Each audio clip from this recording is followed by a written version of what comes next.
xale bu ndaw bu toll ci buntu àddunaam ci ay wax yu sew ci kaw tali nga dab ko ca postu caara yi ne ko dinaa la ray ko léegi ban Sénégal lañ nekk quoi léegi dinaa la ray la ban Sénégal lañ nekk jëwrin nañ waxtaan te dëgg de yàlla sunu nguur gi fi nekk nañ ñu dimbali ñun surtout ñun borom cak-cak maan yi nañ ñu dimbali surtout borom tataay sonal nañ ñu da ngay def jeu bu ndaw ci kaw tali ñu saaga la wala ñu ñëw ba si yow braqué sa kaw pour lan geste criminel yooyu mooy lan surtout man li ma ci gën a naqari li ma gën a touché mooy dinaa la ray dab ko ray doomu jàmbur boo xam ne xamul lan lay fournir seen kër xamoo lan la jëriñ yaayam xamoo lan la jëriñ papaam dinaa la ray doomu jàmbur.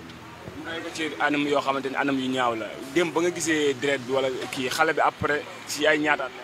xale bi ay 19 ans 20 ans maximum xale bu tuuti la waaye judoogul ci buntu àddunaam la nekk bi ñu demee ba tiim ko ku ko tiim rek sa xol jeex na waaw parce que te gendarmerie yi tamit ñu ngi leen di gërëm bu baax di leen sant bien que ñëw nañ bu ñëwul woon mu ñaaw xam man li ma gis xam naa ne bu gendarme ñëwul woon waa ji moom it ni booy bi def rek lañ koy def parce que xale yi ñu ngi woon fii mere woon nañ ko trop waaw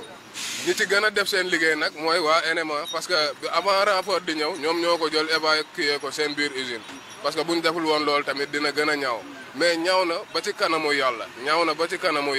nga intervenir état bu Sénégal ñu dimbali ñu rek dimbali ñu ci askan wi gën a sensibiliser nit ñi parce que